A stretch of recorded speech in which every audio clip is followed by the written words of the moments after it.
میخوام یه چیزی نشونت بدم که بیدارت میکنه. فرض کن این مربع معادل 1 ساله و اینا هم 1 دهه و اینم معادل کل زندگیته، از اولین کیک تولدت تا آخریش وقتی 90 سالته. کوتاه به نظر میاد مگه نه؟ مطمئنم آدم بلند پروازی هستی و کلی هدف داری که میخوای بهشون برسی. ولی بذار ازت یه سوال بپرسم. هفته پیش چقدر سریع گذشت؟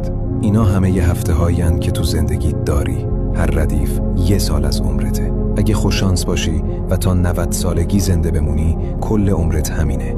هر مربع معادل 1 هفته است، از شنبه تا شنبه. باید درک کنی که زندگیت محدوده. این 90 مربع تمام چیزیه که داریم.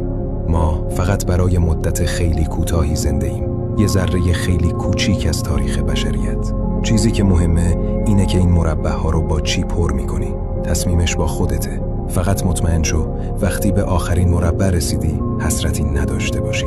در صفحه ما محتوایی هست که کمکت میکنه هر روز 1% بهتر بشی.